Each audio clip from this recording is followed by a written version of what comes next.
3. Hey. Okay. 1, 2, 3. Hey, guys. What is it? Hey, guys. That's how we did it last time.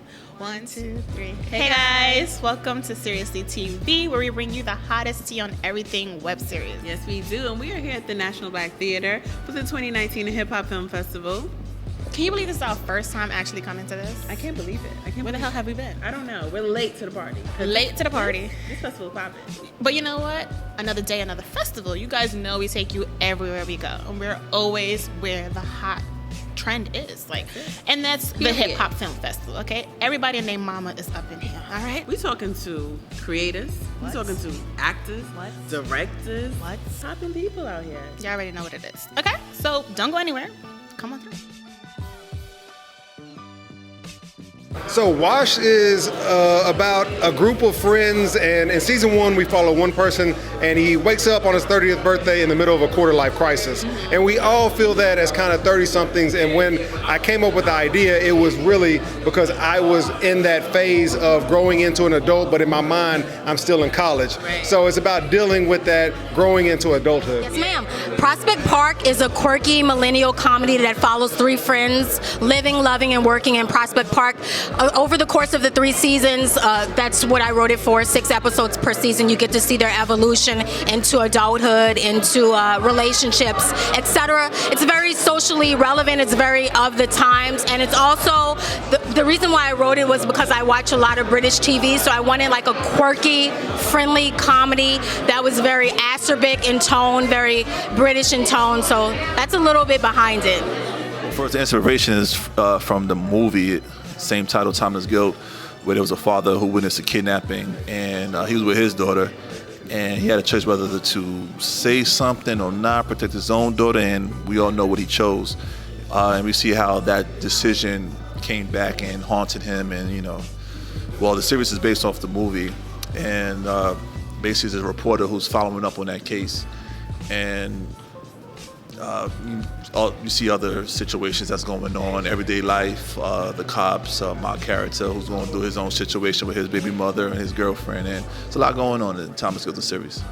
My inspiration behind Barely Functional was growing up watching sketch comedy, and Living Color was the first thing I fell in love with from comedy standpoint. Saturday Night Live with Eddie Murphy, and then further on down the line, you have things like Dave Chappelle's show, and then you had Key and Peele, and they kind of tailed off quickly. But my inspiration is just basically storytelling through creativity of, basically sometimes maybe rubbing people the wrong way, but getting your point of comedy across. And I wanted to do that, and I wanted to make it a family thing, kind of like Keenan Ivory Wayans did with In Living Color, and branch that out and give people a platform to do things and spread out. So yeah, that was my motivation.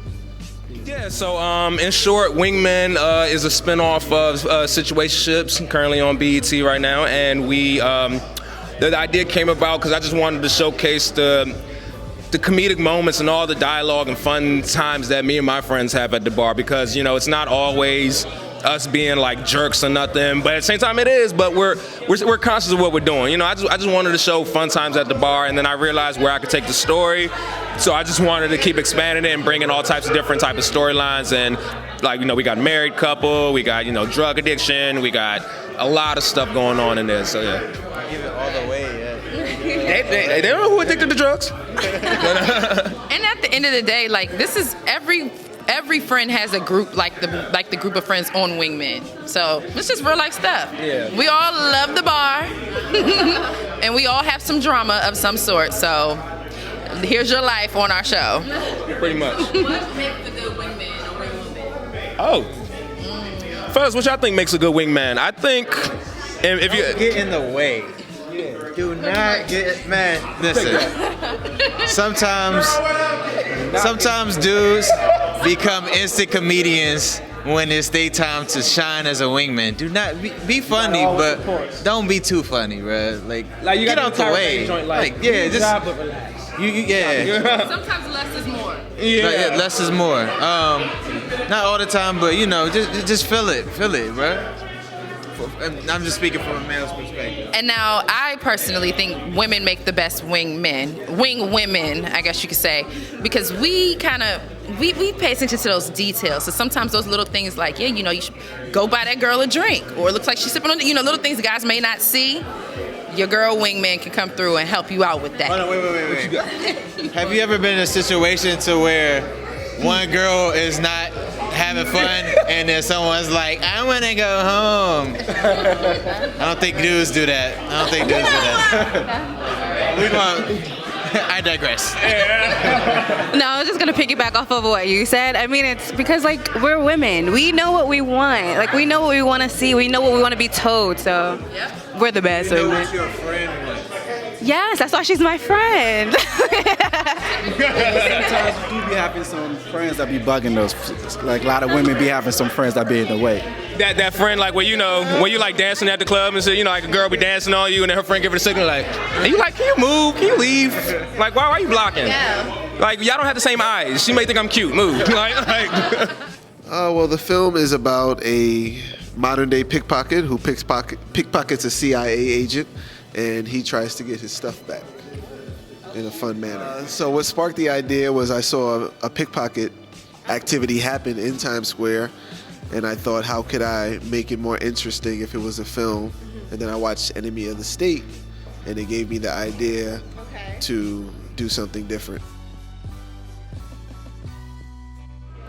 Well, I'm Reggie.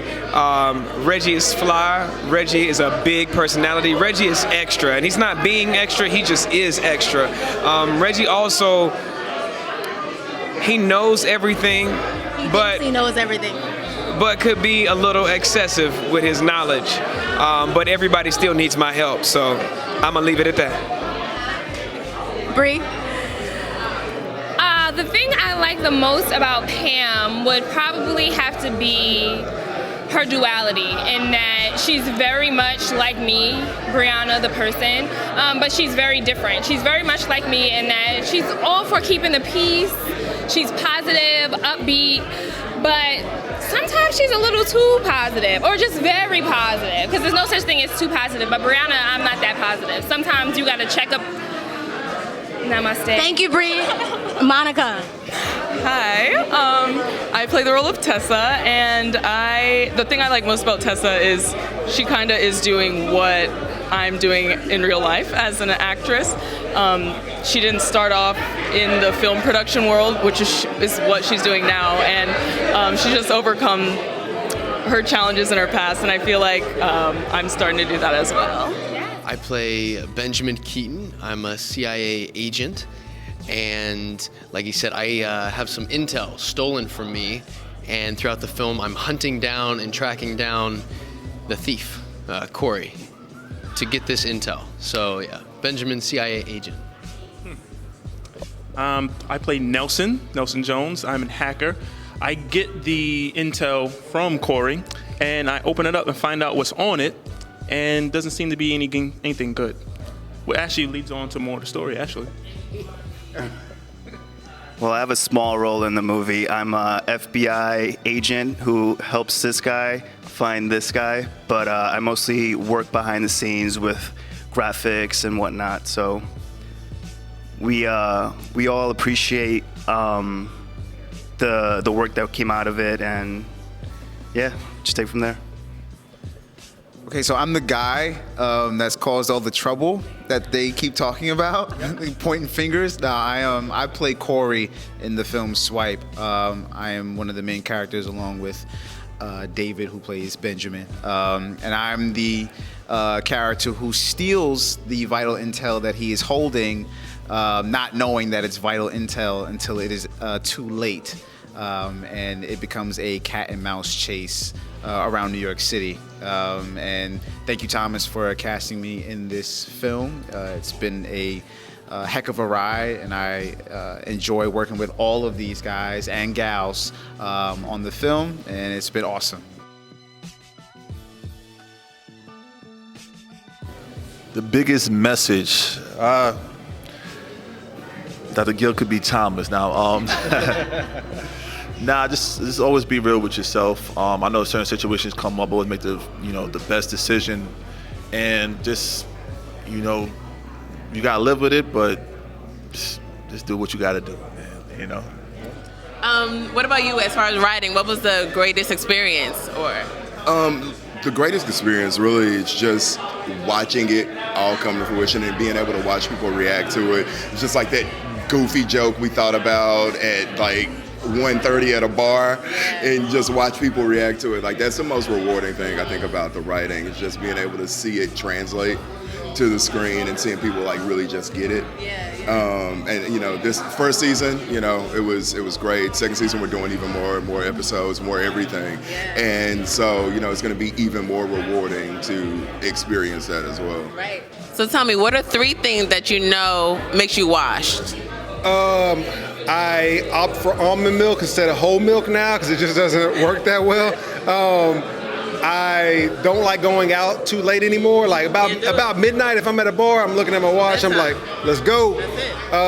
And then, I don't know, I start worrying about stuff like 401ks and like, am I investing enough? Do I have money to invest? What does my long-term future look like? So stuff like that. And then also turning on the radio and like, man, this music sucks. And so then I switch back over to Tidal. Right. Yeah. That was like my first one is like, at some point I realized I didn't need any more new music. Like, it's just, I don't care. Like, it's not even about not liking it. It's like all the music that I need, I feel like has been made already, or those artists are firmly like implanted into my playlist. Or it's like if something new comes out, I listen. But if it's anybody new, like I think I've reached my limit. So, you know, that's one thing. Another thing is like, you know, making sure that I've got my gel insoles. You know, like my back is killing me yesterday because I forgot to get them out the other shoes. But like, and then I'd say probably another thing is just being responsible.